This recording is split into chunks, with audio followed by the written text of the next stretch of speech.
Kita baca pernyataan dari AHY bilang, kami mudah memaafkan tapi sulit melupakan. Mengapa tidak cepat dilupakan? Apa menangnya, Mas Agung? Kaget saya duluan. Soalnya Anda komen duluan. Ya, oke. Saya membayangkan jadi Mas AHY yang baru saja terpilih menjadi Ketua Umum Partai Demokrat 1 tahun ya. Kira-kira Maret ya Mbak Diska, saya silakan dikoreksi kalau salah. Kemudian sekitar bulan ya April Mei tiba-tiba ada KLB dari Serdang semacam itu. Buat saya ini sakit banget gitu ya. Karena beliau baru diuji untuk memimpin partai sekelas Demokrat setelah kemarin di Pilkada Jakarta belum sukses, otomatis eksperimentasi politik ini kan harus sukses. Di tengah jalan digangguin gitu. Dan itu terjadi di masa Presiden Joko Widodo.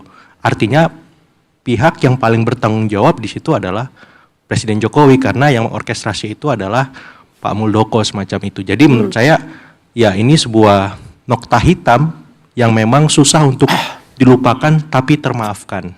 Karena Mas AHY kemudian kan menjadi menterinya Pak Jokowi 9 bulan sebelum pemerintahan Pak Jokowi selesai. Tapi selama 9 tahun 3 bulan Demokrat itu posisinya sebagai penyeimbang. Artinya apa? Ada cerita yang belum selesai antara Demokrat dengan Pak Jokowi. Nah, cerita itu kemudian selesai karena Pak Prabowo menjadi presiden, kemudian kembali mendaulat Mas AHY sebagai Menko. Nah, satu ketika ya kita tahu ada babak baru soal ijazah ini. Ya, ini ibarat kata saya melihat isunya jalan, masif, dan suka atau tidak memang menjadi lebih dekat dengan Demokrat karena yang terlibat misalkan Mas Roy Suryo, ex-kader Demokrat, kemudian kuasa hukumnya sekarang Mas Denny Indrayana, plus ditebalkan oleh keterlibatan Pak Benika Harman ketika kemarin rapat di DPR yang ingin kasus ijazah ini ya selesai dengan cepat, terang benderang lah semacam itu. Jadi sekuensi ini berlanjut. Nah saya kira akan terus berlanjut lagi dengan dinamika kejutan-kejutan politik yang ya saya kira menyehatkan bagi demokrasi kita. Karena apa? Kita perlu ada yang mengawal kasus ini seterang mungkin, seprofesional mungkin, seproporsional. Kalau bahasa Pak SBY itu yang saya ingat ada 2 tuh, profesional dan proporsional. Profesional penegak hukumnya, proporsional kita semua sebagai publik ataupun masyarakat. Supaya apa? Demokrasi kita sehat, ada yang mengawasi, ada yang menyeimbangkan, dan ini bagus untuk publik.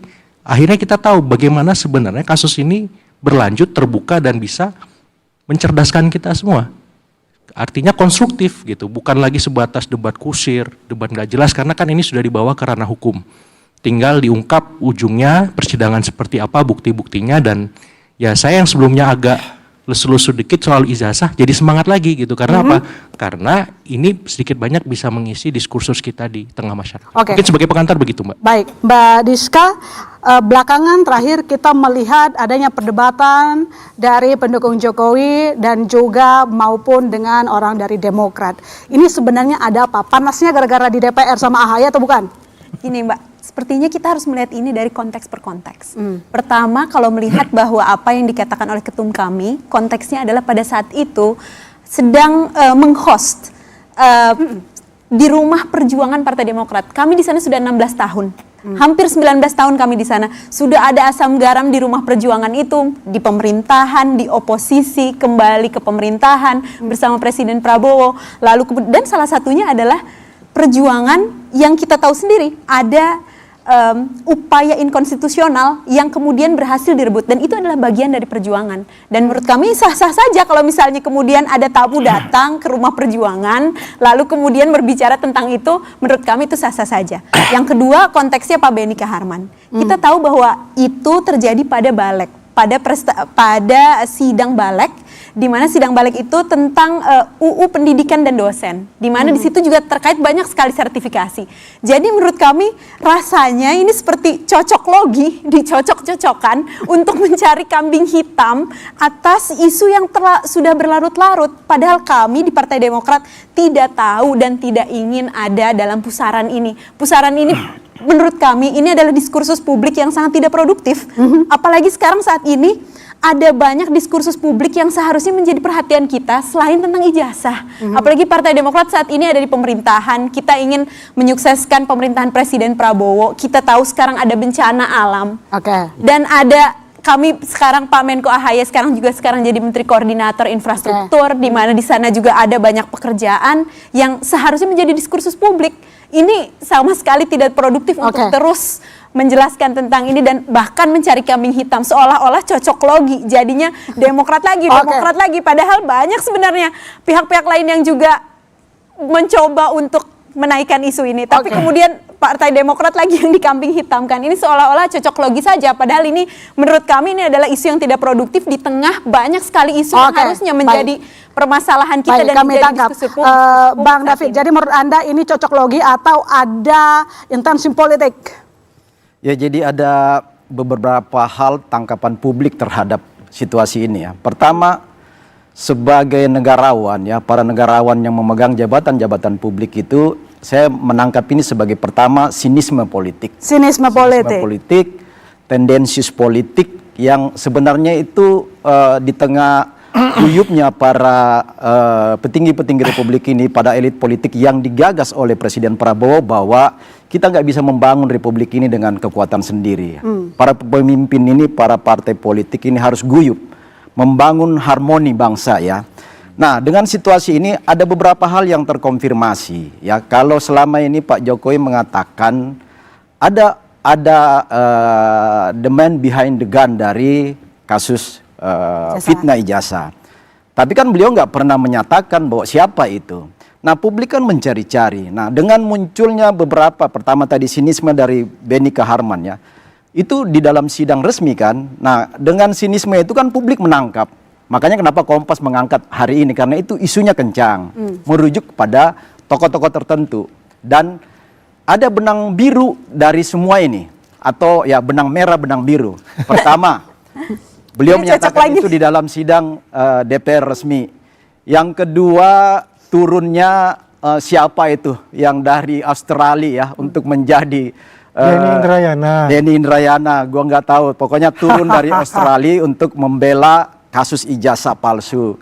Yang kita tahu sebenarnya beliau mantan kader ya dari salah satu partai.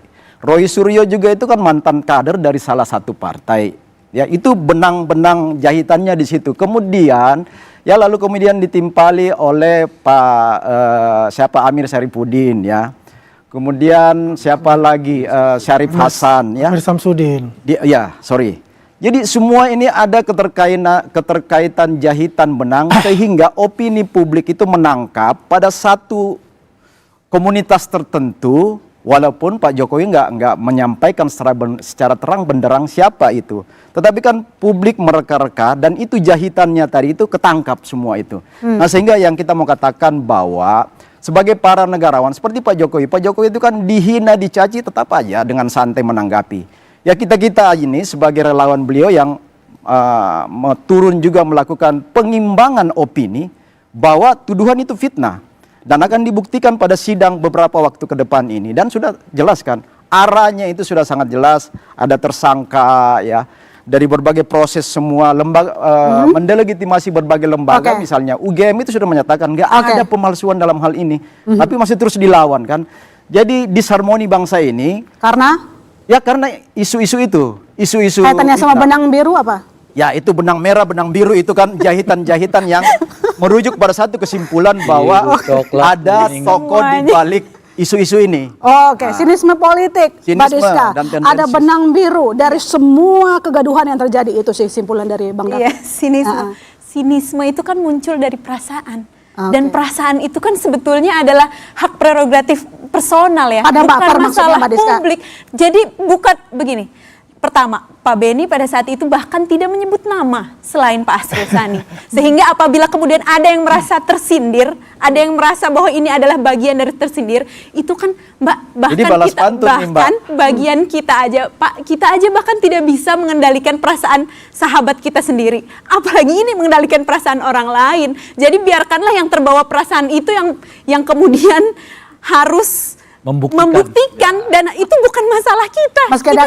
Tidak pernah ada tuduhan dari Partai Demokrat terkait itu. Apabila itu ada kemudian ada sinisme, ada perasaan, itu biarkanlah yang terbawa perasaan yang kemudian menyelesaikannya dengan dirinya sendiri, bukan untuk diskursus publik. Masih banyak diskursus publik yang harus kita bicarakan saat ini, Itu bukan berbalas masalah pantun, ijazah. Ya, Anda Jadi tersinggung Pak Jokowi- sama kalimat yang dibilang di belakangnya itu, Pak Beni bilang Pak nggak kayak Jokowi yang kan lain. hanya bilang ada orang besar di balik ini, tapi nggak menyebutkan juga siapa. Sama lah berbalas pantun itu. Jadi sinisme ini udah ketangkap semua kan. Balas pantun itu udah dapat titik temunya sebenarnya. Poinnya itu.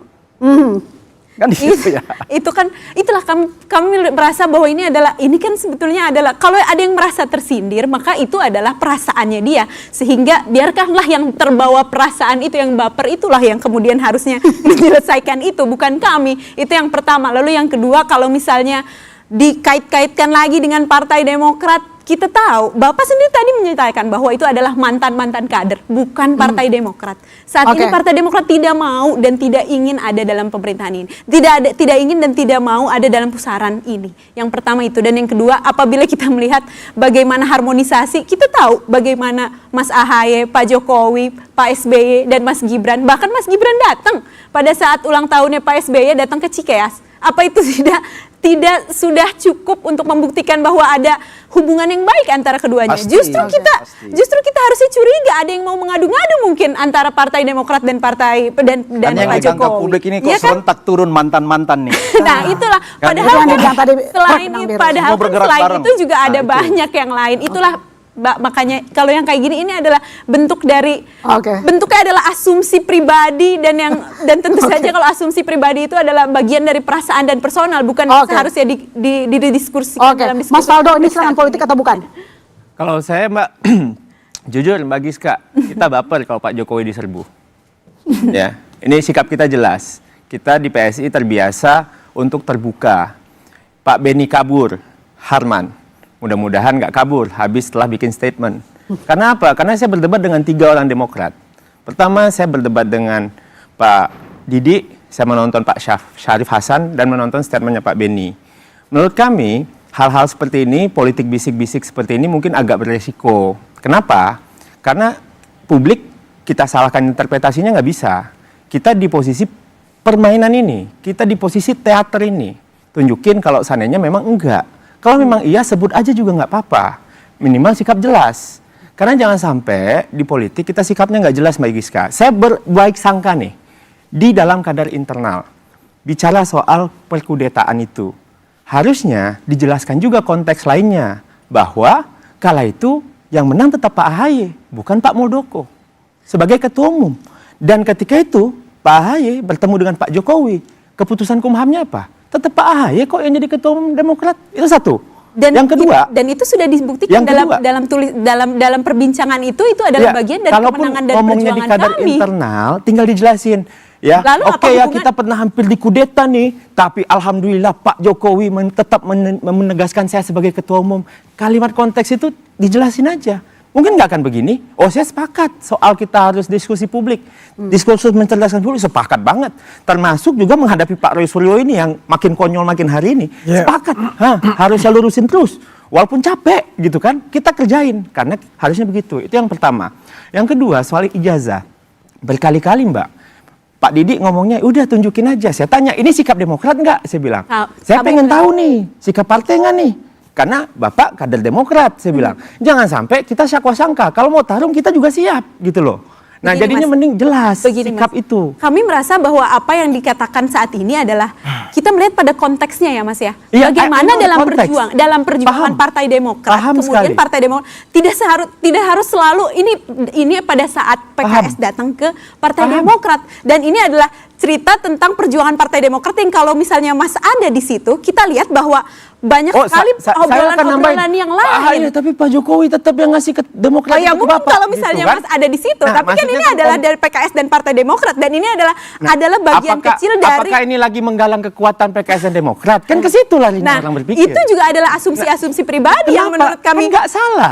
Dan ya Nggak tidak salah, tapi Nggak kemudian salah. ini adalah menjadi asumsi pribadi apabila kemudian dikait-kaitkan dengan hal-hal yang lain yang tidak pernah Kita ada nggak buktinya ngaitin, Mbak. saat ini. Nih. Lalu kemudian apabila kita melihat tentang statementnya Pak Beni Kaharman atau apalagi Pak Didi Irawadi, lalu kemudian Pak Amir Syamsuddin, kita melihat bahwa kita ingin, Partai Demokrat ingin ini segera selesai. Kalau misalnya memang itu adalah jalan satu-satunya presiden untuk masalah ini selesai, mari kita akan dukung itu.